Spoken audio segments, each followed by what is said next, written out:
All right, ladies and gentlemen, welcome to another edition of Perfect Madness Wrestling Podcast. We are here. These are two random dudes who just like talking about wrestling, and we're going to talk about wrestling and let people watch us do it. So that's the fun stuff. Let us introduce ourselves. We're going to try something different this week, so get your pointing fingers ready, because my name is Chris Daria, and I ain't just a flash in the pan because I'm a bona fide wrestling fan, and you can't teach that. And this right here on the other line is Big G's, and he's from Canada, and you can't teach that. Bada bet, realest podcast on the net. How you doing? I've been trying to do that all week. I've been ready for that. How you doing? How you doing, Jesus? How you doing? Oh, I'm good. Glad to be back here. How about yourself? Always happy to be back talking shop with you, my friend. So it's going to be a good time, and this is a special week for us. So I know there's a lot going on in the world of wrestling since we have had a podcast.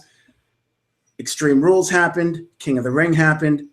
E60's Behind the Curtain happened. Payback will happen. Stuff on the indies is happening as we speak. But we're not going to talk about that. We got something a little special, something that we've been trying to do I think since we actually started this thing, if I'm not mistaken, Jesus.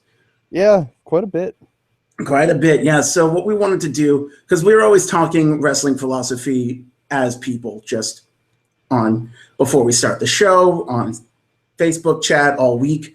So we thought we'd kind of delve into that a little bit and get a little bit of an idea of what Jesus and I's philosophy is on this brand of entertainment or sport or sports entertainment or professional wrestling that we love so much. So I'm going to let Jesus start this conversation off and say, Jesus, what is your philosophy of professional wrestling? My philosophy is they need to be entertaining, but not dumbing down to the audience. What I'm going to constantly harp on right now is not the PG era and the fact that we have PG programming, but the lack of creative behind that. Yes. WWE has proved for quite a few years that you can put on a family-orientated product and still be highly entertaining. That isn't what we're getting right now. And I want to delve deeper into that and why right now I wrote an article a year or two ago about the next wrestling boom and why it could be among us. And I look at what we ended up getting, and that article is almost just a joke compared to see what WWE has and what they've done with it. Sure. I can understand that. I think that is a very interesting point that you made. It's definitely something that I'm feeling as well. It's definitely not a problem to have PG programming. I don't think it's a problem at all. I think wrestling has done PG in the past. It was fine. We only decry PG because, A, the stuff in the Attitude Era was so groundbreaking and so phenomenal that people always want to go back to that. And I think also to your point, because with PG, with kind of a move away from sex and violence and extreme craziness, comes a little bit, unfortunately, a dumbing down of the content we're getting, which is kind of incredibly upsetting. I completely agree. And it's one of the funny things I've kind of gathered, which was kind of the catalyst to me just deciding this is the topic, is watching the WWE Network and seeing Vince's speech about them going to the Attitude Era, turning Attitude. He doesn't want to, quite frankly, humiliate the fans. And I feel like he just needs to go on the network for 2 minutes and rewatch that whole speech, because right now he's doing exactly what he said he would no longer do, provided it's a different time and stuff like that. But he knows where this road leads. Yeah. He's been there before. I'd agree with that wholeheartedly. I think that when it comes down to it, at the very end of the day, like you said, we got to be entertained. I think that as it stands right now, the product where it is, I think if we had done this podcast in 2012 or so, I would have been a lot more like, yeah, this is PG era is dumb. We need to stop being so dumb. I feel like it's getting better. I feel like there are certain players involved that are making it feel better and feel more real, more of this reality era they keep talking about. But but every time I think they're going to go a certain direction and really give us some creative storytelling, it could just kind of falls flat for some reason. Case in point, Miz versus Mizdow. How did they take such a red hot feud and then it just completely fizzles like that? And I think that that's an indictment of creative, to be honest, and how we're not getting quality storylines. And I think that's the first step for creating an entertaining PG product, is this quality storylines have to be there. And one of the things I think is interesting with that is that WWE now touts it out that they're in competition with everybody, and they're in competition with themselves.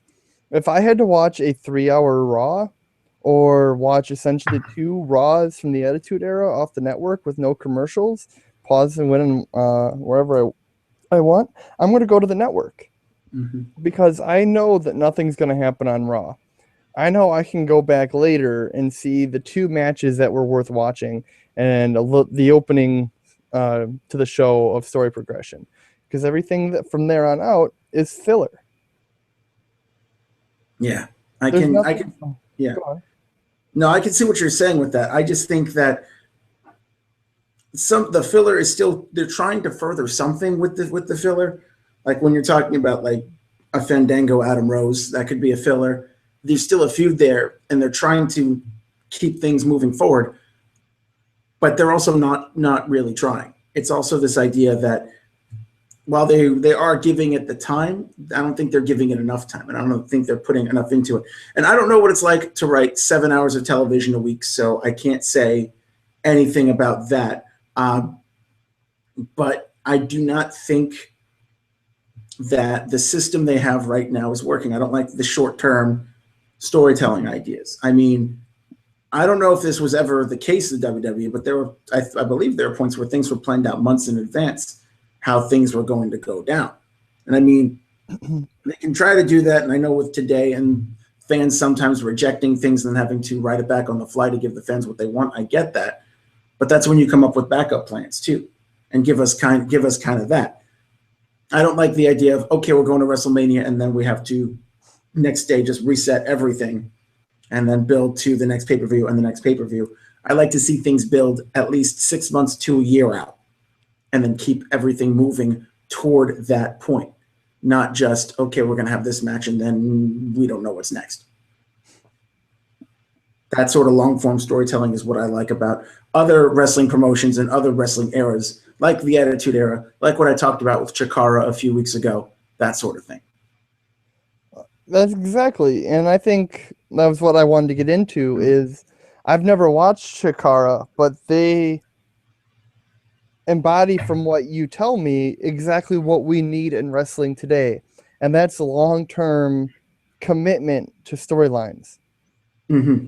Go on. No, yeah, I was just going to that point. There are things that have been that are currently going on in Chikara right now that have been in the works since about 2007. There's a storyline right now where their current grand champion, a wrestler by the name of Hollow Wicked, who wears a mask that resembles a pumpkin and up until very recently had a shirt that was cut out to look like a jack-o'-lantern. Believe me, it still works. Don't worry. Had been kind of brainwashed by this mystical artifact back in 2014 at their end of the year show, and is now a bad guy after several years of being a good guy. And this artifact was first introduced back in 2007. So things have been storylines still go on, plot pieces still move forward, and they're able to tie everything back together and keep the continuity. It's basically like watching a comic book or watching like a Game of Thrones or a good movie series where things just keep getting tied back together. And that's something that I think the wrestling world hasn't really caught on to, because there's always been this thing. Jim Cornette said it, 3 months. If something has happened 3 months ago, you could use it again. Or the 7-year rule, things like that. Things that have happened 7 years ago can still happen again. And that's the point I wanted to bring up. And sure. Correct me if I'm wrong, since I don't know Chikara. This is an artifact, you said? Yeah. Is that similar to the urn? Similar to the urn, yeah, but with more destructive powers than the Yeah. symbol of one person. So So yeah, kind of like that, kind of like what the urn was. Yeah. because this is going to be my fundamental argument is that the urn worked for years in a PG Mm-hmm. gimmick. It's because Mm-hmm. of what they did with it, the commitment to the long term. Yeah. We've had that for almost, I would say, 2 decades off and on, the urn. Pretty much. Every time he's been the dead man, the urn has been there. And Anytime they want to use the urn, especially in connection to Paul Bearer or to the dead man itself, it's been used. and that's another fundamental difference in wrestling. I think that we need to distinguish between that there is just ridiculously asinine props and gimmicks out there, but it's what the wrestlers and the creative have a commitment behind that makes it really good. Mm-hmm. Like, hey, we're gonna have this guy who's a dead man walk around with an urn. There's no reason Undertaker should have worked, but it's because the commitment. There really isn't. There isn't a reason Undertaker should have worked. There isn't a reason Goldust should still have be as successful as he is in the gimmick that he has. Not saying anything against Dustin Runnels. It's just the craziest gimmick in the world to have this dude who loves movies so much he decided to dress like an Oscar statue and hit on dudes. So, and that's basically what it was in the 90s. So it's just kind of one of those weird things that because of the performer, because of who is behind it, it works. And I think that what I just kind of said kind of talks to something else that I'm feeling very strongly about in this business, and whether it's the performers themselves or the creative behind them. But I feel like as it's been going on, as we've gotten from, let's say, 1990 when The Undertaker debuted to now 25 years ahead, the performers are not given as much of a chance to let things breathe and to let things work. Because if The Undertaker debuted today with a dead man gimmick, first time anyone has ever seen it, how quickly do you think it would be shelved or pushed down the card or given like one match at a pay-per-view and then stopped down? Something like... I would argue at that point to the fact of Bray Wyatt. He's essentially the new dead man. Yeah, but we have precedent for it. We have precedent for the dead man. Oh, I got you. Precedent is a good argument. We have precedent. So we have, because the dead man exists, Bray Wyatt can work. But if you see something like Adam Rose, for example, he's one I always go to. I'm a huge fan of the gentleman that was outed in the special last night as Ray LePen, who started as Leo Kruger, a deranged poacher gimmick, which also gained some traction. But then they gave him kind of a new thing because apparently the Leo Kruger thing wasn't catching on to what they wanted to. He came up with Adam Rose, had the party going thing, had the Express with him, had the group of Rosebuds. Hit NXT. It was a huge hit. They loved it there. And unfortunately, when they brought it up to the main roster, it just didn't have the same effect. And I don't think it was allowed to breathe. I don't think they were able to do as much as they wanted to. Same thing with Bo Dallas. Same thing with groups that were like Titus O'Neil's heel turn.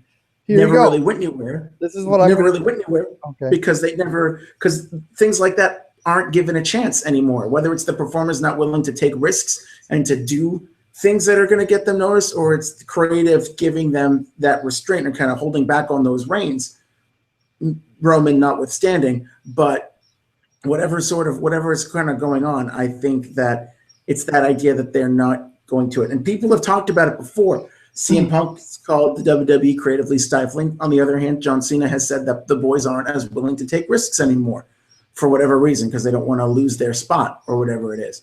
Whatever, I don't have an opinion on whatever side it is that this is going on, whoever the culprit is. I just know that if things were given more time to breathe, if stories were given more time to evolve and move forward, it wouldn't be a problem in this world. And there's some stories that sound like they're not going to get time to breathe eventually do, like the New Day. Everyone crapped on the New Day when they first appeared because the gimmick was stupid.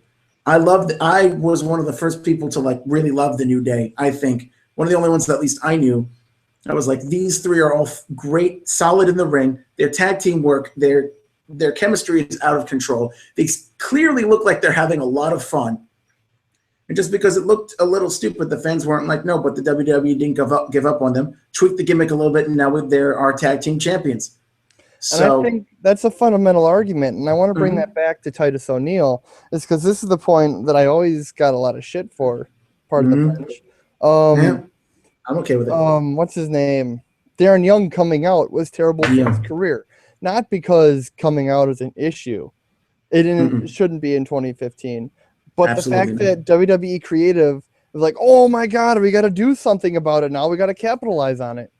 You should have just let us sleep in the dog lay and just be like, okay. But if you are going to break up Titus, don't have them do a 2-match off and then be done with it. Have some long-term booking. Exactly. Don't make a storyline revolving around someone's sexual orientation. And then, which they didn't do, thankfully. They kind of did. I mean, they never talked about it. They never mentioned. Did they not, or did they? I didn't remember ever hearing they did on commentary like twice. Darren Young came out, blah blah blah. Something like whatever. They made it known, but they didn't make it storyline. I guess is the distinction there. It was never. They never used it as an angle, is what I'm talking about. It was never like a reason for anything. But they did mention it on live TV because they still wanted to capitalize on it. I guess so. And they turned the primetime player's face, which I think that they can work as both a heel act and a face act, as we've seen. Yes. But they just didn't do anything with it. And I mean, it's detrimental to Titus's career because he is a I wouldn't say top of the card guy. I wouldn't say main event, but he's upper mid. He's got a look. He can talk and he can wrestle. But to have this primetime players and then break them up and then throw out the storyline shortly after, it's just ridiculous. And then Darren Young got hurt. Darren got hurt. But that was a few weeks after they stopped doing the feud matches. Yeah. So I mean, that wasn't just because the feud didn't stop because he got injured. The feud stopped and then he got injured. Yes, that is exactly right. I mean, hindsight being what it is, you should have continued it, and then you could have made a story where Titus hurt Darren, and that would have been interesting. But they just faded into obscurity because there was no commitment from creative, and then a great opportunity just passed them by.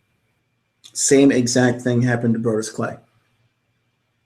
When they kind of turned him heel, it looked like he was getting set to like be a monster push and that sort of thing, and it never actually happened for him. I think he went out early in the Andre the Giant Battle Royal, went down to NXT for a bit, and then left. And now he's in TNA as Ethan Carter III, another guy who wasn't really given a chance to breathe as his bodyguard. So there's a thing for this, and I think that it's true that not being allowed, that this idea of whatever it is, this restraint that we're seeing from performers, from creative, whatever it is, that's, I think, the biggest indictment that I have right now for what's going on. What? I will say what? Elaborate on that. Just what we've been talking about, the idea of who's ever the culprit, whether it's the performers not willing to risk as much as they used to, or creative not giving them as much freedom as they used to. This idea of restraint is really holding everything back. That's a big indictment. On a plus side, one thing that we are getting a lot now that I think is fantastic, where the business is going and where wrestling is going, is that it's a lot more accessible than it has been before. Documentaries like the one on how people come up with, or Behind the Curtain, the NXT documentary on how people create their characters, learn their skills, things like that. That could have never happened in the 80s or 90s, even in the Attitude Era. Could have never happened. I like that the network is showing us inside looks on the Usos, on Roman, on Booker T, on the back lives of these characters and how these things kind of get put together, how WrestleMania gets put together, how a Hall of Fame gets put together. I love that stuff. And I think that for fans who want to know, for people who, this business has been probably the most guarded thing in entertainment ever, with probably the exception of big twists on shows like Game of Thrones. But the idea of how wrestling works has always been the biggest secret, the biggest thing that people. I mean, people have literally hurt themselves to keep this thing going. Mr. Wrestling 2 comes to mind in that famous plane crash story in like the 70s, where he as a face was riding in a plane with heels, and to prove that the plane crashed, and to prove that he didn't get hurt, he wrestled the next day just to show that to keep kayfabe alive and show that he wasn't actually in the damn plane with all these heels like Ric Flair and a bunch of other people who I can't remember. But that's just the sort of stuff that I like about what's going on right now, is that it's more open than it ever has been before. I didn't know about that story. It's a good one. Look it up. Tim Woods, Mr. Wrestling 2. That plane crash sidebar is also the reason why Ric Flair has never taken a flat back bump in his entire career. That's when he broke his back? He broke his back in that plane crash, and he's never been able to take a flat back bump. He's always on one side, if you notice, whenever he does it. Even back, especially when he comes in off like the the top 80s rope. and 90s. Oh, yeah, every time. How he has a hip still. Dang. It's amazing. And It's I amazing. think I don't think he's had any hip surgery. I know. All right, getting back on track. On track. Go ahead. Kayfabe is what it is. Mm-hmm. I still think there's a lot of kayfabe in wrestling, but it is still way more open. There's a lot of depth to wrestling, and that's one of the reasons I'm so attracted to the sport and the product itself. Is there's so much depth between the indies to WWE. Give as much access as you want. There's still stories and things that you'll never know about. Oh yeah, absolutely. I totally get that. I'm not saying that kayfabe is a bad thing. I just I think that in terms of public perception, kayfabe is still something to go off of, because there was a time period, we all know about this time period, where you couldn't talk about wrestling the way you could talk about a movie or a television show. You can do that now, but you couldn't back then, because it was Tom Hanks playing Forrest Gump. It was David Schwimmer playing Ross on Friends, or it was Jerry Seinfeld in a show about his life. Adam Copeland always had to be Edge. Christopher Irvin always had to be Chris Jericho. Terry Bollea always had to be Hulk Hogan. And there was never there wasn't really a difference between character and actor or performer in wrestling. And that, I think, has done some things to it. I don't know. I just, that perception, that idea, and I think that it's great that this is a more of a voluntary thing now that they choose to kind of keep that thing going. But I just think that if it was ever, I don't know if it could ever have been any different, to be just from the way it started and everything like that. I don't know how it could have been any different, nor do I kind of want it to be. But for where it is right now, I feel like the fact that it was this way is kind of still holding people back from taking a more open look at it. That's a good point. Yeah. And I still think that while there is kayfabe with the depth, there's still a agreed upon kayfabe itself, where we still AJ Lee is AJ Lee, not April, whatever her name was. CM Punk isn't Phillip Brooks and stuff like that. Exactly. We still want to believe in kayfabe, because ultimately when we watch wrestling, I still want to be that 10-year-old kid watching WrestleMania.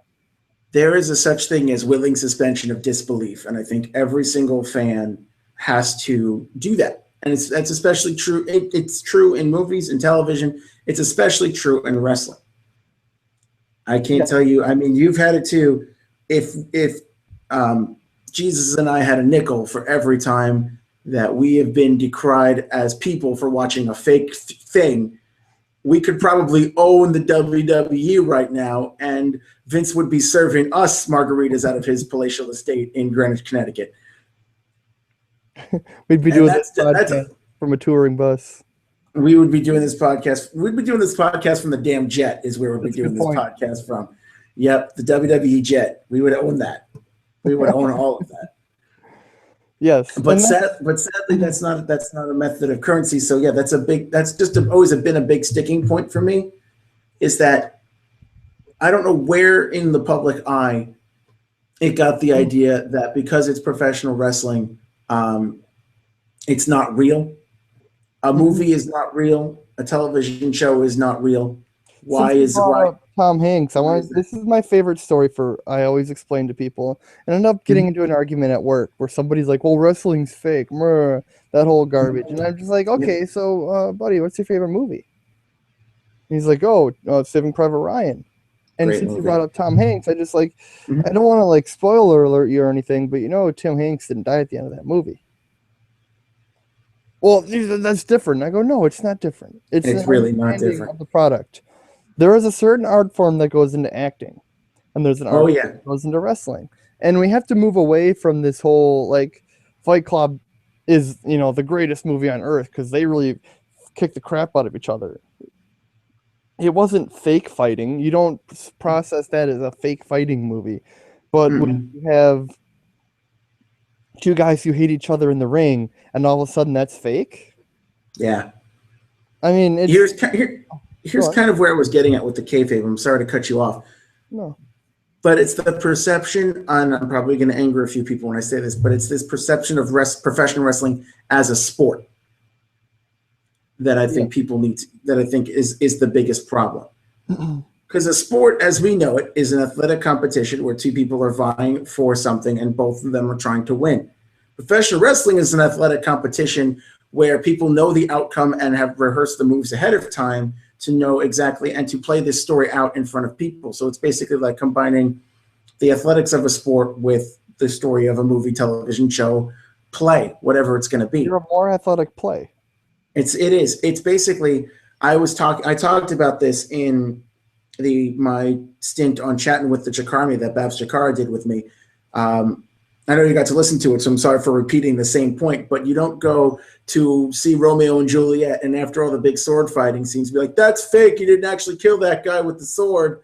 What are you doing? You rehearsed that. You don't say that at the theater. Why do you say that at wrestling? It's Hmm. because people think it's a sport. It's always been presented that way. That's what I mean by kayfabe. It's always been presented as a sport. When there, yes, it is an incredibly athletic competition. I would suck if I tried to do what Dolph Ziggler and Daniel Bryan and Cesaro and countless other wrestlers do on a daily basis. I would be terrible at that. I'm not even going to lie. But but I feel if I tried to start with it right now, but maybe if I trained and did all that stuff, it could possibly work out for me. And that's what actors do. That's what stuntmen do. It's that sort of idea that I'm trying to get at. I think if that makes sense, let me know because I'm No, just I trying to. got you. I mean, Thoughts just kind of came out. and that's the fight that we ended up getting into, which I'm going to talk more about it when it comes to the King of the Ring, that I hope we will Mhm. tackle next week. That Yes. wrestling, say what you will, it's a fake sport because we know sports professionally to be one thing. We watch the Stanley Cup right now, and we don't see somebody get smashed into the boards and go, "Oh, that's fake," Meh. Hmm. Because it's a different sport. It's a different kind of animal. Hmm. And Um, we also really don't know who's going to win. yes. I mean, when it comes to wrestling, you also kind of don't know, but the storylines are going in that direction, such Mhm. as Daniel Bryan winning the WWE Championship at WrestleMania. You knew the storyline was going to go that way, but you still enjoyed every step of the way. With a sport like the Stanley Cup, I don't even know. First of all, I don't even know who's in it at the moment, but I don't know if it's going to be the Hawks or the Kings or um, I don't even if they're even in it. I don't even know. King's Ending it. But okay, I'll go with something I do know. The NBA Finals. I don't know if it's going to be the Wizards or the Warriors or the Clippers that are going to win that thing. The storyline could be looking like the Wizards or the Warriors are going to go, being that this is the first time they've actually been good in like 20 years, and they're going to be moving forward. That's what it look. That's a storyline. A story can be built off of that, but that is not where it starts from. It starts from the athletic competition. Where with wrestling, it starts from the story and you build in the athletics, Here's a which good is point like, I just which thought is of. like, yeah. Go ahead. I think what really confuses people as a whole is what we're seeing right now with UFC and more specifically last weekend with Pacquiao versus Mayweather. Yeah. UFC and boxing now have really generated their promotion or their promoting. towards a wrestling orientated type of promotion, if you will. Absolutely. It wasn't Mayweather versus Pacquiao. It was this evil Mayweather who's all kinds of money, and he has this record. He's a real piece of crap of a person, versus Pacquiao, who's a family man. He's kind of poor.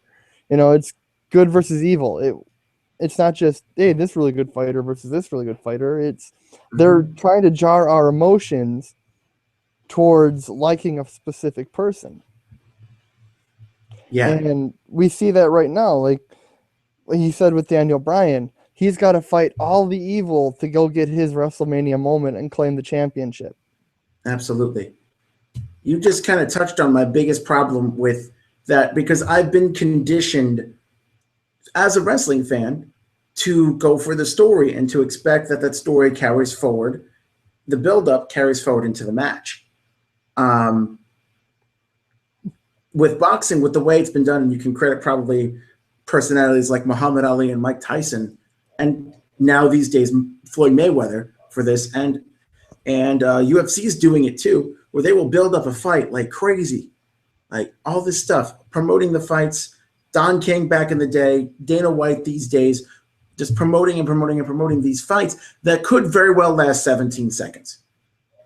Yes. And could very well be as boring. I didn't watch the Pacquiao Mayweather fight, but apparently it was not a showcase of anything, because Mayweather fought his game, which is more scientific and defensive, which worked for Ali in the Thriller in Manila, or whichever one the Rope-a-Dope debuted.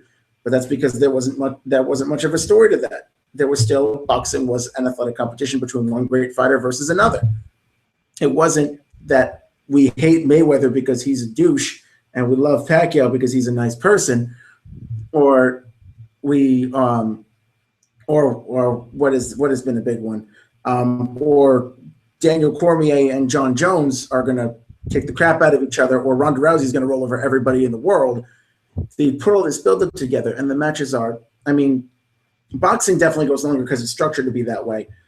But I've seen UFC fights have all this build, people drop down all this money for a main fight that lasts 18, 17 seconds. Yes. I mean, it's basically the equivalent of watching Daniel Bryan versus Sheamus at WrestleMania 28 every single time you order a pay-per-view. Wrestling fans would be outraged by that, and I don't understand how people from because I'm not the biggest UFC fan. For that reason, I have a respect for people like Ronda Rousey, Daniel Cormier, GSP, Chuck Liddell, all of these folks that have been in it for a while. But I just don't understand how people can invest hard-earned money to watch something that is only going to end after that short period of time. More often than not. I'm not saying it won't last all 3 rounds, but more often than not, it doesn't. That's one of the things I've been harping about, is why the UFC model is going to ultimately fail in the era of technology, when you can get the one match people want to see. We saw this all the time with, or immediately after Ronda Rousey won in like 14 seconds. Yep.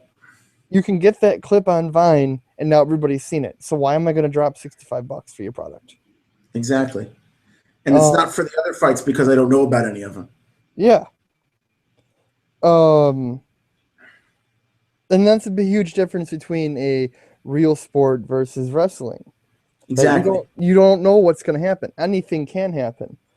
Mm-hmm. Somebody can, break a leg and the other team forfeit or something like that because they're all upset with some dirty call from the refs, and all of a sudden the game just gets way out of control. I can't remember if they did that with soccer. Like a guy just kept scoring an own goal because he was upset about something.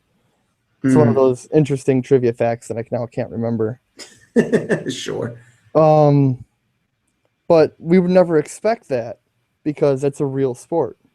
Mm-hmm. And I think that's where wrestling differs, because we don't want to just see a competition. We want a storyline with that competition. Oh yeah, always.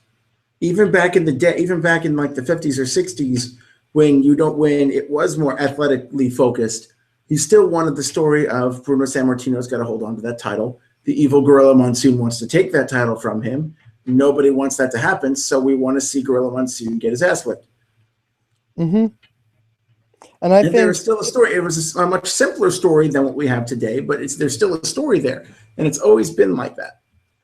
what I think is really missing right now, and this is where I will blame the PG programming in itself, is the commitment isn't there for storylines to the point of pushing envelopes.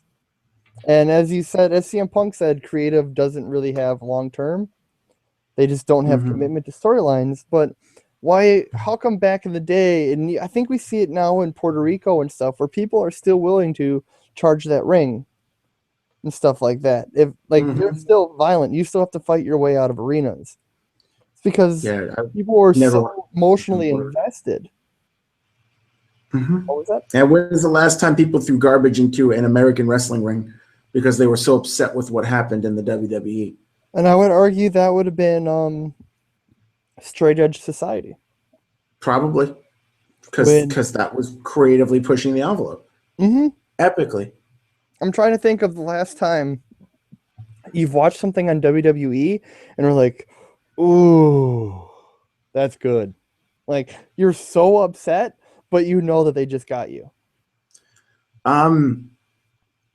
It happened this year, I will say. Okay.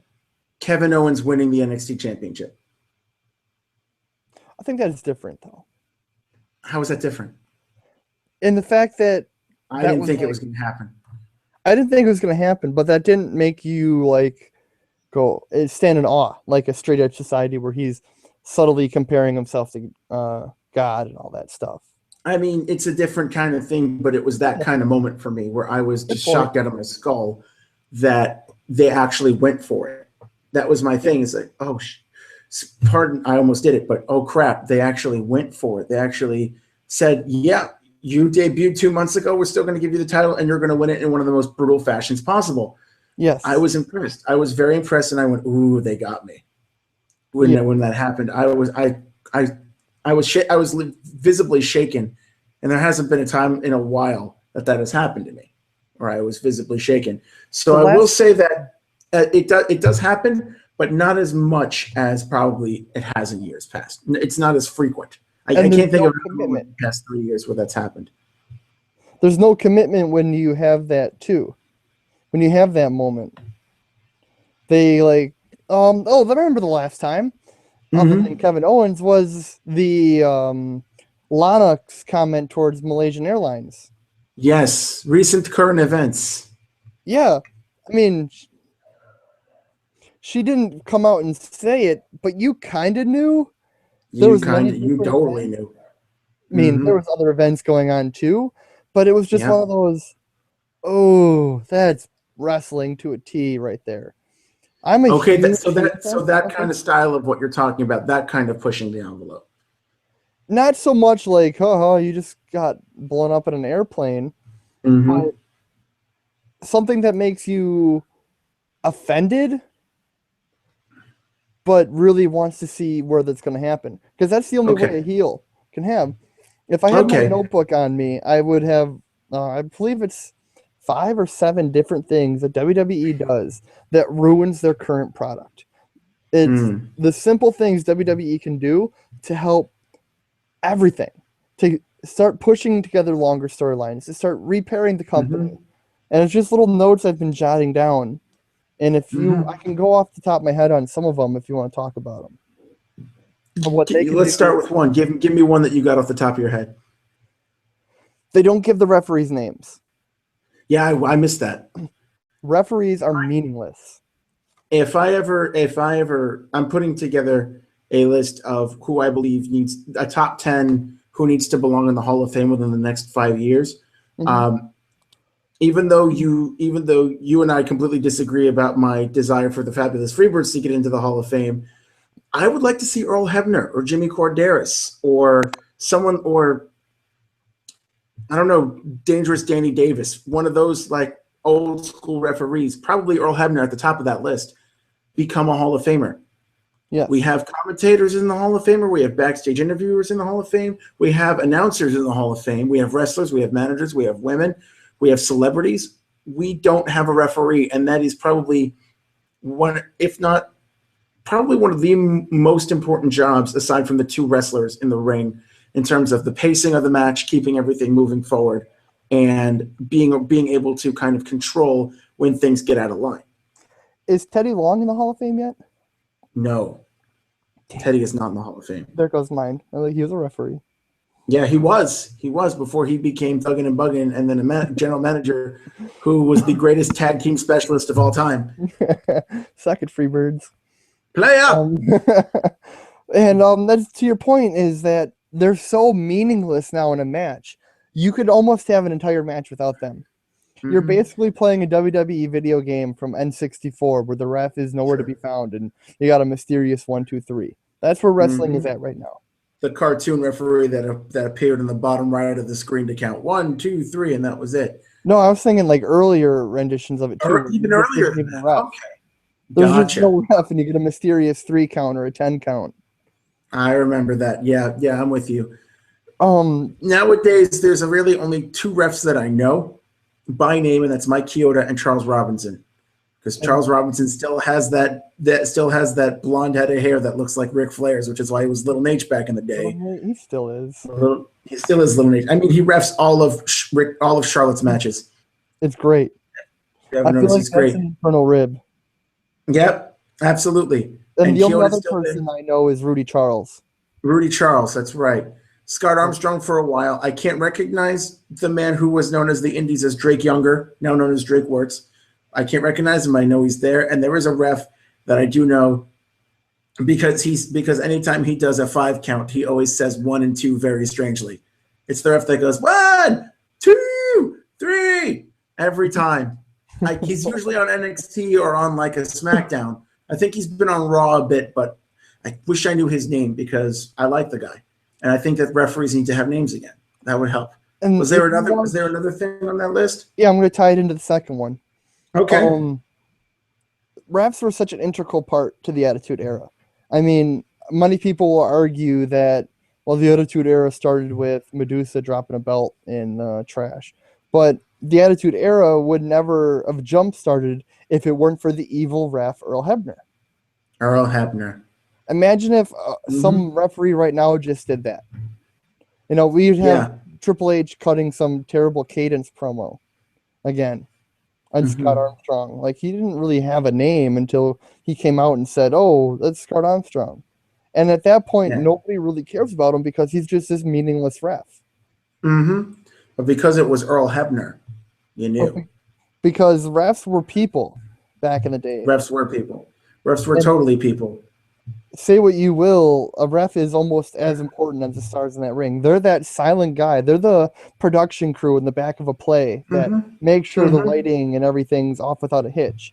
You couldn't have your show without the production.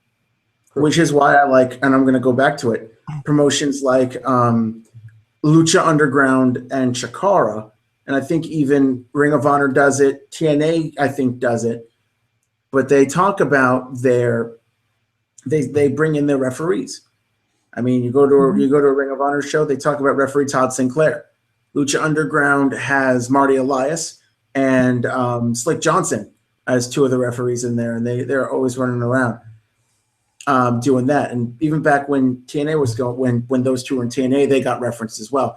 And Chikara, one of the referees, is like the backbone of the company. He commentates, he announces too, he does TV reports. His name is Bryce Remsburg. He's on the indie circuit as well, but he is known as like the flag standard bearer, the senior official of Chikara. Every single one of them has a name, and single one of them, they usually use like 2 or 3 referees. Bryce Remsburg, and I know him by name. Bryce Remsburg, Dan Yost, and John Barber. And all 3 of those guys have a distinct sort of characterization to them. Bryce lays down the law, but he can also get goofy, and he'll do a plancha or a suplex when he sees necessary. John Barber's the idiot who always gets easily distracted by what's going on. And Yost is more of the enforcer, more of like the by the books guy. So they have characters, they have people. They are real people in these other organizations that I don't know where the mandate came from that WWE decided to erase the character of their referees. And honestly, in the conspiracy theory of my mind, that it's just so they can get referees cheaper because they don't deem them worth it, because they'll make them, they just makes them a dime a dozen, and it translates to that on screen. Gotcha. And But the thing that, go on. oh, I was actually gonna do a tie-in that I just thought of. Okay. The idea that the referees aren't real people ties into this idea too that we're kind of seeing. I don't know if you saw, but apparently, I don't know the validity of this statement, but there was an article that made waves on several outlets with that report on professional wrestling, that a former WWE writer has said that Vince's and the creative team's viewpoint of the Divas is that there are no true baby faces or heels in the Divas division, that they're all just catty women with mild mental instability, and they need to be written accordingly. That's terrible. So I don't know. Had you heard that before? Had you seen anything to that effect? I'm sorry to be the bearer of crappy news to you, buddy, but that is, I don't know if it's true or not, like I said, because it could just be a writer blowing smoke. They do that from time to time.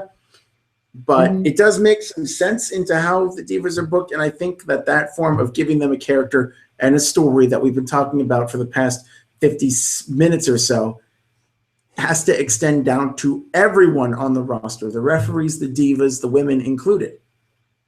Yeah. Because that's the only way that you build something up, is you really start to let those storylines go. I mean, Naomi's currently killing it right now with a heel turn, but the byproduct of that heel turn is that the Bella Twins are now baby faces, and we've been conditioned to hate them for about 8 months. So they just kind of turned on the dime, and now we're supposed to like them again. That's lazy. That's lazy. Again, that's lazy storytelling. Because they just expect the fans to follow along. Exactly. We need a reason to follow along. If like there was a show I really liked. If what is it? Game of Thrones. If they if all of a sudden, without warning, without even like a semblance of a thing, I don't know if you follow the show, but without warning, if one of the I'm going to say this for our fans who do watch Game of Thrones, if Tyrion Lannister just to say, you know what, I'm going to go ahead and atone for killing my dad and go back and help Tommen wipe out everybody and become the true king of wherever they are, that would make absolutely no sense with the storyline, and everyone would hate it. Or if Heisenberg just stops cooking meth. Yeah, if they just stopped that, like right when he was about to turn, it's like, nope, I'm going to go back to my family, and I'm going to go live with that annoying Skylar lady and Walt Jr. and have a good day, and try to find another job, or things like that. It doesn't make any sense with the way they've been building this, pushing this thing forward, and I think that's something that needs to be addressed. That especially in the Divas division, and because oh, go on. Go ahead. I don't have a point. Go ahead. I'm going to tie this in together. And one of the biggest problems is with refs not having any reason for their involvement in a match other than to count 1, 2, 3, because they can't even like put their hands on a person and break them out of a hold. It's just like, come on, buddy, do it. You know, it's at the 5. You got to. They're on the rope. Is that when heels are heels, it doesn't matter because the ref is so meaningless. Think of all the time the heel's been trying to get heat and Earl Hebner hurts himself into it. And now all of a sudden, you know, the heel is just going back and forth. Yeah. And Earl Hebner or any of them back in the day. Kyoto would do it all the time. I called him red-faced Kyoto all the time because he would scream so much at a performer that he would just get so red in the face. Jimmy Corderas, who happens to be my favorite of that era, would do that. All of them would do that. And you don't see it anymore. And this is actually something that I was, because I am a big purveyor of wrestling podcasts, and Mr. Jim Ross talks about it all the time on the Ross Report, that the rule book has for heels to work with and to cheat with has just become so much smaller. And I think that kind of goes to the point of what you're saying on that there isn't a lot anymore that is illegal. And so there isn't a lot for the referees to admonish. It just goes back to that sort of thing. Just things of that sort of attention to detail has gone away. And that's the other point I was going to bring up with heels is that there's nothing a heel can do anymore to get over, because that ability for storytelling is so ridiculous. Like, the heel can't, I think it's a decree also that they can't do cheap shots and stuff like that. Why not just do, when the ref's breaking you up, a mule kick? Why not just do these little sucker punches here or there? You know, Sure. find ways to cheat, break the rules, bend the rules.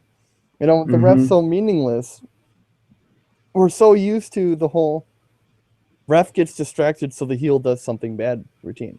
But we don't have somebody like a Freddie, classy Freddie Blassie, poking people in the ribs with a freaking cane. Yeah. Little things like that. It doesn't even have to be a manager, but it's all these little things like Mr. Fuji and stuff like that. Yeah. Or just or the classic move where it's you have your hands up as you're breaking the hold, and then you just give them a kick in the gut. Yeah. Classic stuff like that doesn't happen as much anymore. And I think it's the idea they are trying to enforce. They've gone out and said this is the reality era. So whatever that means with what's going on, that people are going to like who they like and not like who they don't like. But they're still trying to present people as baby faces and heels, which I'm okay with. I'm good with a good guy and a bad guy. I gotta have somebody to root for with what's going on when it comes to a storyline. But in that instance, they're just, I think, going back to the restrictive metaphor and the fact that there isn't as much for people to do, who's ever in the back is so cautious to let people get over as heels, because that usually means that people actually start liking what they're doing, and you can't like a heel, so they have to take all the stuff that made them this unique character away. Yeah. Case in point, the Cesaro swing. He does it now, but there was a period of time when they wanted him to be a bad guy, and he was not allowed to do the swing because it generated such a huge reaction. Because it was a good point of his character. He's so strong he could lift anybody up by the legs and swing them around a few times. The lighter they are, the more he was going to swing them. The heavier they are, the cooler it was. I mean, I don't know. I was pretty awesome seeing him swing the Great Khali, as much as I don't like the Great Khali as a performer. That was pretty cool that he was able to deadlift 450 pounds by the shins and just swing him around. Yeah. They said, no, you can't do that anymore because it's people starting to cheer for you and you're supposed to be a bad guy. Or Bad News Barrett not being allowed to say, I'm afraid I've got some bad news. Which is great. Correct me if I'm wrong, because this is kind of a little bit out of when I was an active fan and not just going back into history. But in the Attitude Era, the New Age Outlaws were mostly bad guys, right? Yeah. So I wonder what would have been like if one day, when they were on the heel side of life, if Vince McMahon said to Road Dogg, you know what, don't do the introduction this week. They're starting to chant along with you. We want you to be a bad guy. It's that sort of thing. That didn't happen back then, but it's happening now. I don't know what the reason is. I wish I could go back in history and diagnose. Maybe it's that there's no competition with another prominent wrestling company. Maybe it's that everyone's just lazy and no one wants to push any buttons, or maybe Vince is as old as people say he is and is just that out of touch. I don't know. I wish I knew the answer, but I don't. And that's the other thing that they don't give the option to with your big swing argument. Or like if Enzo Amore and Big Cass came down and they were trying to be heels. Once the crowd starts getting into it, change it. Just don't give them that. And that's how you get more heat. The crowd starts chanting for your big swing, drop them and just say, no, not going to do it. Tease them. That would have been great. The teases would have been great, but they just flat out dropped it altogether. And they just stopped doing it. And he never acknowledged it again. And now that he's back in now that he can put it into a tag team move and only do it 3 times before a drop kick, it's still pretty cool, but it doesn't have the same effect. But that's another big thing too with them, is that they're going to keep turning people so much. And this is something I wanted to get into more with the King of the Ring podcast and how it's ruining Wade Barrett. But let's get into it now. Screw it. Go for it. We got time. They're Lugering them. The Luger effect, where they just turn them so much that people don't care about them anymore. That how come Wade Barrett super over for the Nexus? Like I was talking to you Oh yeah. about. There's so many people in the Nexus that were great heels. They just got over like Rover. It was phenomenal Altogether, they were storytelling. fantastic. One of the best stories of this era was the Nexus invasion, and pretty much everything up until SummerSlam was fantastic. Yes, thank you. I couldn't remember which Hmm. pay-per-view, and Cena and Punk got involved. It was just, ugh. Hmm. But Yeah. all those people they had clear direction. They had long-term booking. Wade Barrett was crazy over. Someone like Yep. Heath Slater, who we don't even know where he is anymore unless he's a fake Sting. Um, they all were a part of something. They all got over, and even people you wouldn't expect to get over in that role, like Justin Gabriel, who no longer with the company now, but one of like the bright shiny baby faces in the actual NXT competition, now looking like he's going to kill you with a 450 splash, made that work so well. Just one of the better ways that he was able to do it. I was a huge fan of him as a villain in wrestling. But then they turn Wade Barrett. I don't even remember what he did shortly after. It was terrible though. He did the core. Yeah, he did the. Oh Then yeah, don't even get yeah, me started on that. he did the core, got into a Yeah, feud. Then the core broke up. Then he feuded with Orton for a bit. Then he got hurt. Then he came back with the bare knuckle boxing gimmick. there you go. That's what I was trying to Hmm. get to. I forgot he got Yeah. injured. Then he had the bare knuckle boxing, which is okay, but we don't need King on commentary making fun of his nose the whole time. Maybe that Hmm. was funny for one match, but not 4 months down the road or however long it lasted. Exactly. Every time he got in, oh, he was a bare knuckle boxer from blah blah blah England. Okay, we get it. We get it. Exactly. And it's going to tie into my third point actually of calling Go. spots on commentary. Commentaries don't do their job anymore in commentary. They try to tell a story, but they don't call the spots. But I'm sorry, you can tell the story in between spots. You've done that for years up until 2012 when you stopped doing it or something. 2013. Even earlier than that, I'd say 2009, 2010. Interesting. Even back then. But they still did it here and there. We didn't Here get and there. ooh, ah, like that's all we get whenever there's a big move. Ooh, who Yep. cares? I don't need. I want them to. I want them to say. I want them to say huge fall away slam just one time instead of going. "Ooh, that looked hard." Ooh, that looked like it hurt. I remember when John Cena started using, as you call it, the greatest and sexiest move of all time, the fisherman suplex. Oh, Michael Cole actually started to call it a fisherman suplex, and I was like, "Whoa, he's calling it a fisherman suplex. That's wonderful." yes. One of my biggest things, and I'm glad you brought this up. I hope we have another 50 minutes because I can go off on commentary. Okay. I'm not going to, but I say all the time, there are several things that brought me into wrestling. I talk about Rikishi. I talk about Mick Foley as a commissioner. I talk about Steve Blackman and the Hardys Dudley's TLC Edge and Christian feud. One of the biggest things that I got involved with and I loved was commentary. JR was my hero and still is, to this day, my hero because of the way that he was able to get me involved in what is going on.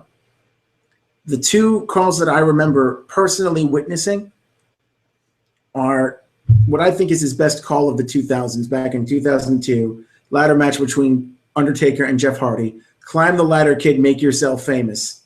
Climb the ladder, kid. Yep, one of the best. Time.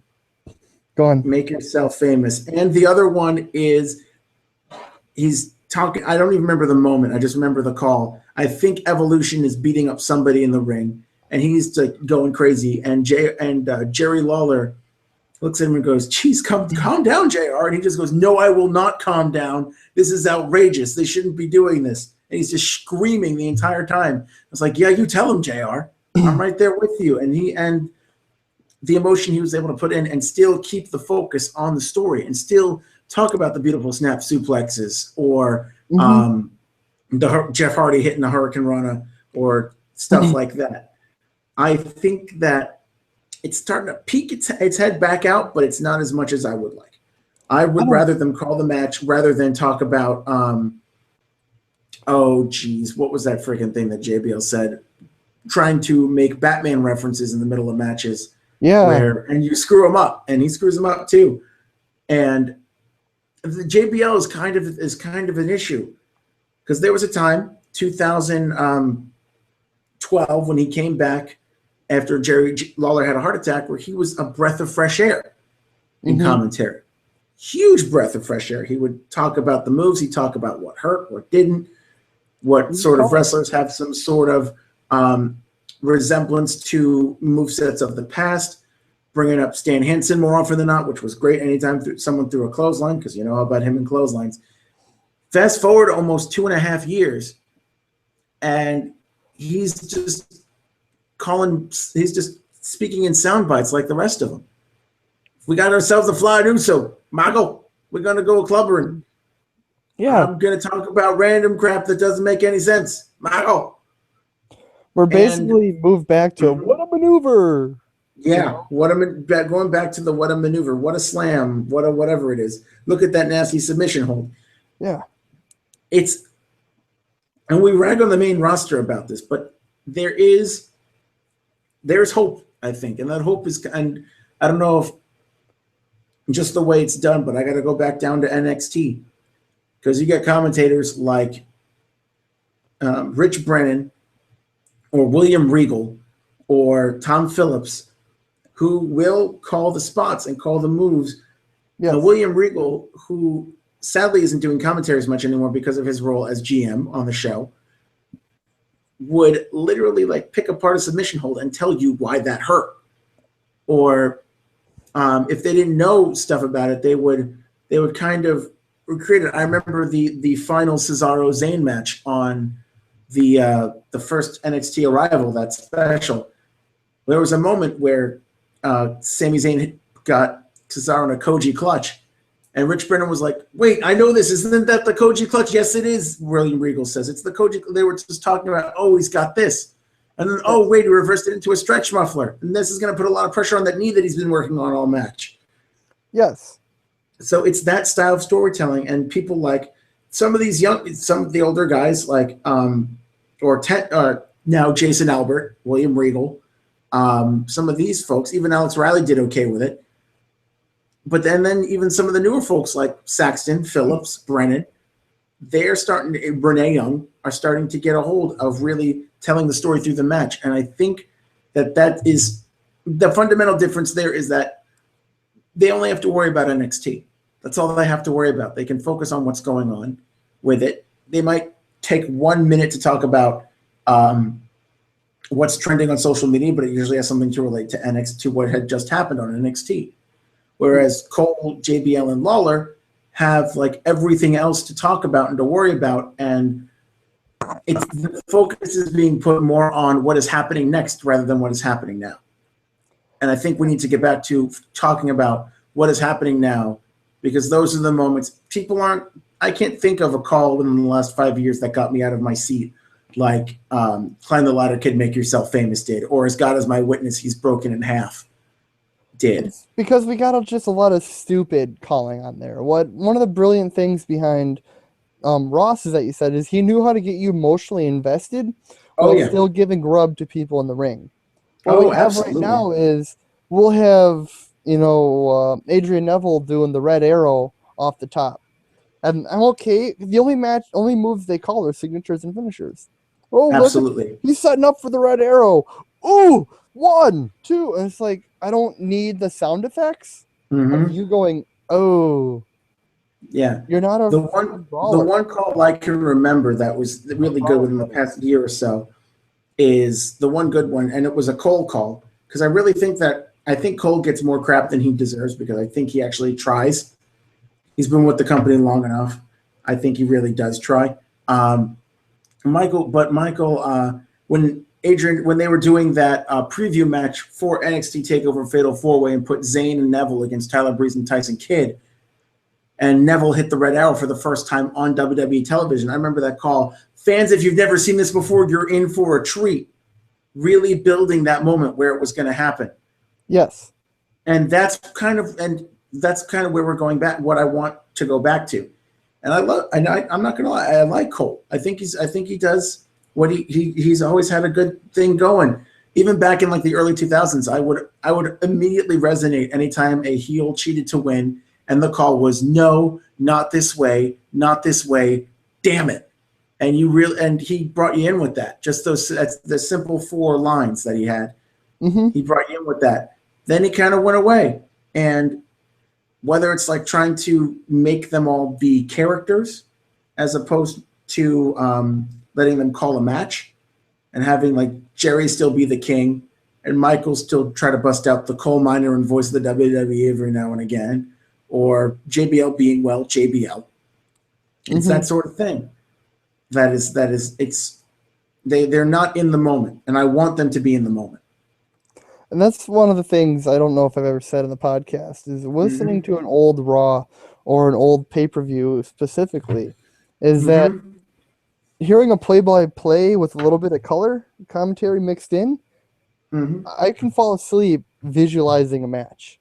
Hearing JR call a match and call out the moves and the way the thuds happen, like I can visualize that match without ever having to watch it. And my wife just laughs at me because I'll just start visualizing a match when I roll over and then I'm asleep instantly. Yeah, that's what good commentary does to you. Absolutely, it's what it does. It's a main roster WWE. It is not happening.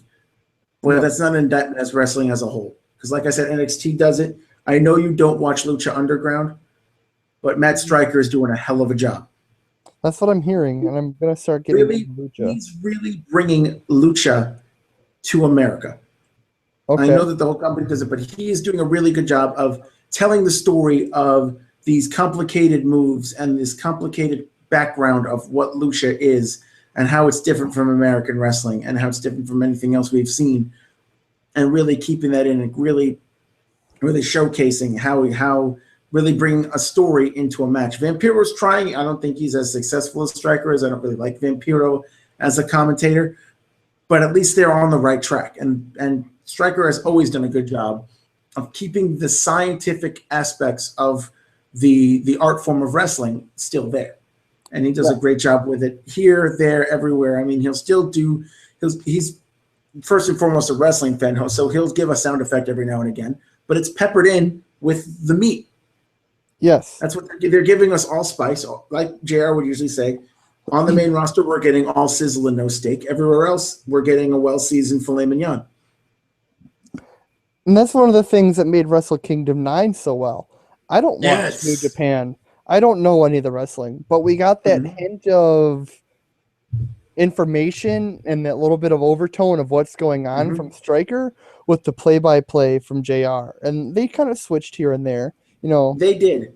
JR admittedly did not know a lot going in because he doesn't watch it, doesn't speak the language. 60-something-year-old man from Oklahoma, it's not as easy for him. I'll give him credit for attempting that.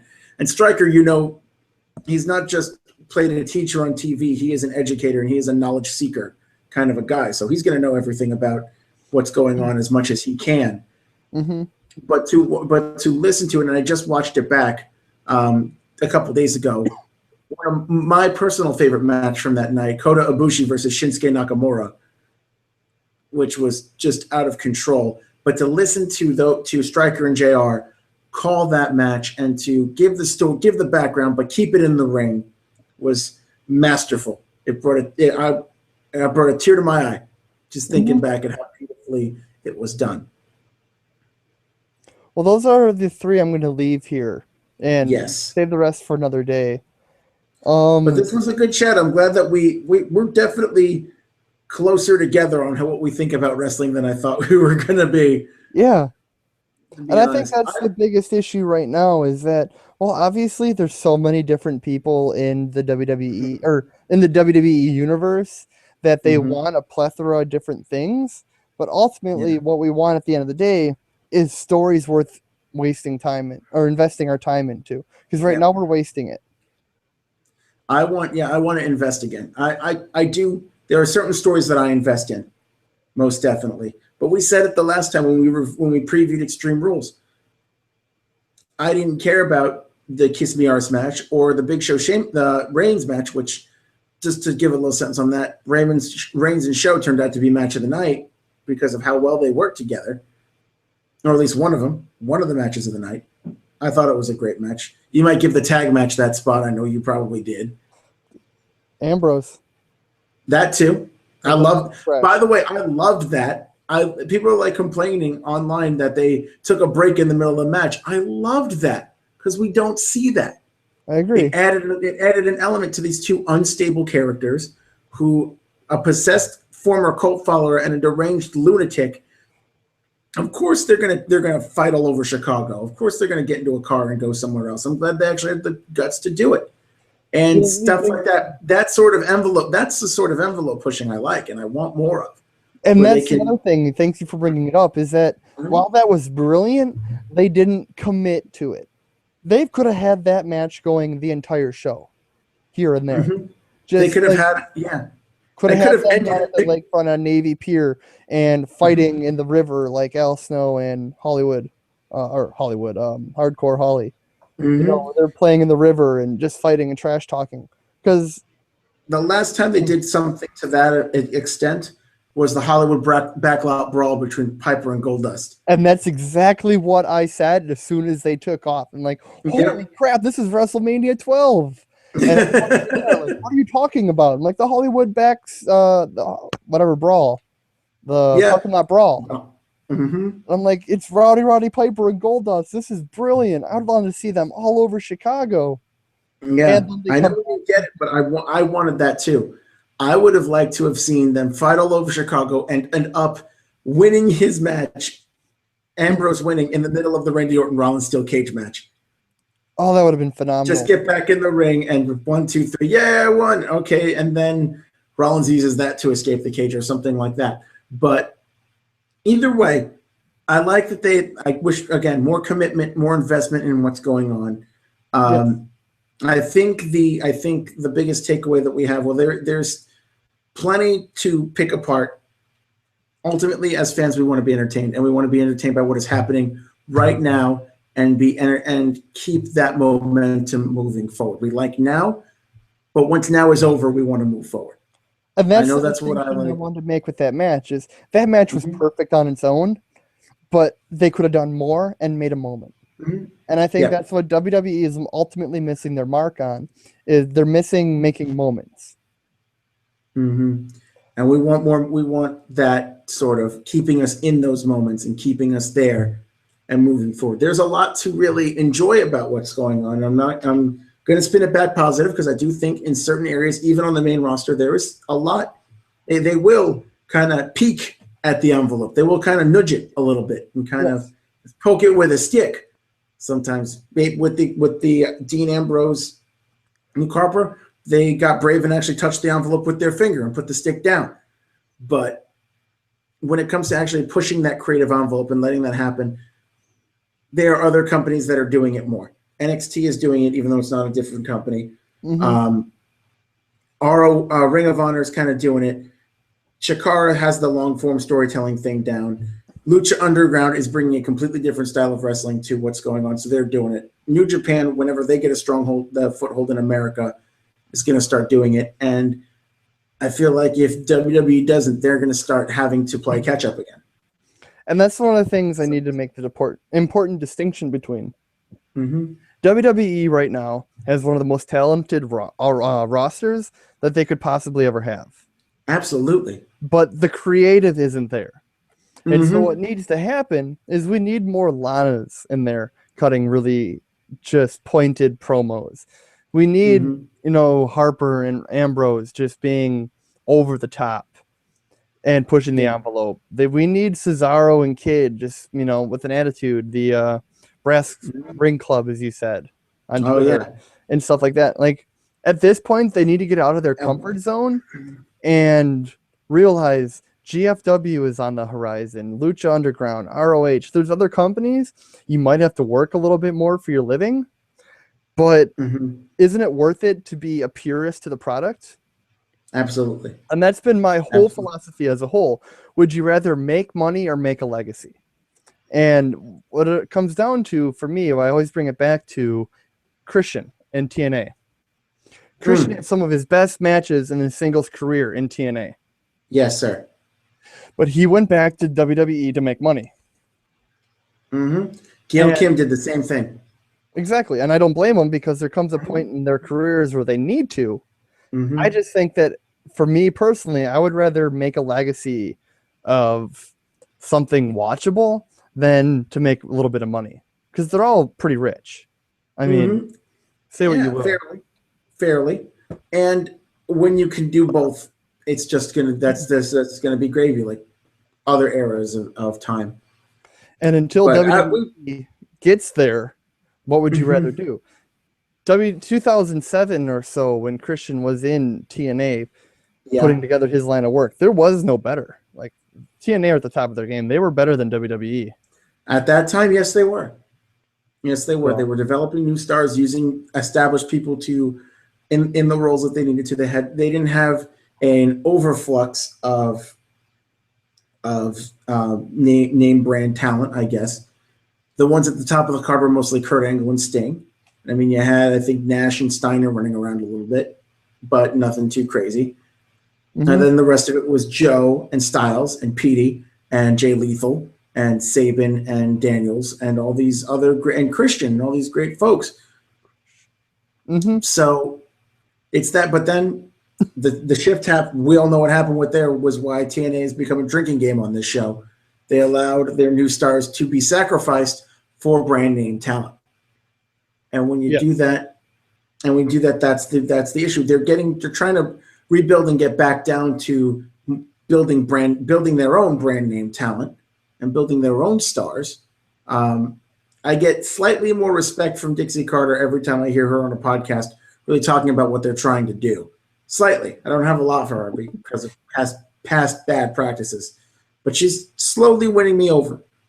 I would like to see the WWE invest in that talent that they have right now. I would like to, my biggest dream, and I don't know if it will ever happen, my biggest dream, and this is getting a little specific I know we're about to wrap up. My biggest dream is for a winner of the Royal Rumble to be someone we would never expect to win. That's my biggest dream, is for an event like that where it's billed as any of the 30 participants can win this match. It winds up being someone who's usually floating at the top of the card or top of the mid card. Roman Reigns, a returning guy, or they've even used it to set up a returning spot like Batista, like Edge, like John Cena, or The Undertaker, or Brock Lesnar, or someone who's in line for a big push. That's how it's usually been. I would like to see Heath Slater win the Royal Rumble. I'd like to see Curtis Axel win the Royal Rumble. I would like to see a story get built around someone like that who, whether it was luck, sheer will, whatever it was that kept them in, you don't deserve to be here with the Randy Ortons and the Seth Rollins and the Triple H's and stuff like that. That's the story I want to see. I want to see that kind of envelope pushing where they're actually living up and not making it as, I guess, predictable or as obvious as it can be. So that's the kind of things I want to see. That's what I want to see. Give us moments, push the envelope, and build on it. I think they're doing okay. I'd give them a solid C, but we've had A before, and I'm ready to get back there. Well, let's leave it there because I completely agree with that. Absolutely. Jesus, I'm going to let you do it because you have the stuff memorized better than I do. Where can they find us and promote and look at all of our fancy social media jazz? Well, first of all, you can find us online at perfectmadnesswrestling.wordpress.com. Yep. You can find us on Twitter at PMW Podcast or at PMW Podcast. Add us on Facebook for Perfect Madness Wrestling. We're always looking for discussion. We're trying to put in new things like Meme Monday and fun things like that. Hopefully, eventually, we'll get Adam Eaton off the injured reserve list and get him back on the podcast. Absolutely. Send your Z-Packs below. We're still... Keep sending those Z-Packs. Z-Packs for Eaton? Absolutely. Hashtag Z-Packs for Eaton. Get it trending, people. We'll get it trending. Ooh, it's trending. Oh, my gosh. My God, Michael, it's trending. Maggle. Go on.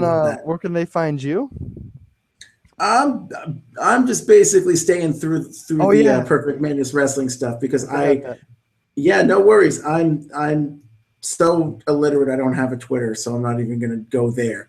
Basically, I'm sticking with Team PMWP over here, and all of our Perfect Madness supporters that we have, or PMSers as I like to call them, can jump through that way. we figured that one out when you weren't here, and we just have been using it ever since. Okay, I'll allow it. There you go. I'll allow it. Which is another thing for referees. I mean, there's nothing better than celebrity deathmatch as ref. Oh, Mills Lane. Mills Lane was the best. I like a good big fight. Let's get it on. Let's get it on. Let's get it on. So, but yeah, so tune in next week. Hopefully, we'll be back next week. We're definitely going to have a more deliberate style with these again.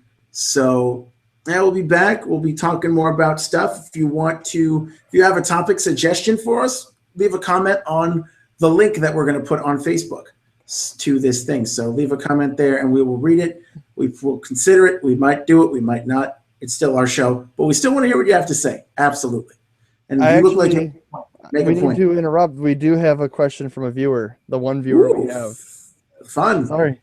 We need to check the Q&A board more. How do you guys feel about making SmackDown into a non-PG show and keeping Raw PG? You want to dive into that? Do you want to keep that as a teaser for next week? I think we talked enough, and I'd like to. I'll save that. I'll kind of tease you guys by saying it's something I've never thought of before. It could be an interesting option. I've thought about just like having a separation between SmackDown and Raw in feel, and it's been done before, whereas Raw's been more of the showman show and SmackDown's been the wrestling show. Yes. But I've never seen a distinction along what's the MSRP ratings or whatever that is, or that sort of content style. It's interesting. I'm going to ruminate on. I'm going to ponder that one, and we'll come back next week, talk about that, other topics. We'll keep this philosophy discussion going. I think that this is a good place to go. If it gets too repetitive, let us know. We'll change topics and talk more about what's happening currently. But I think there's good stuff going on. So, Jesus, go ahead and sign us off, buddy. Okay, thank you everybody for listening to the Perfect Madness Wrestling podcast. Take care, everybody.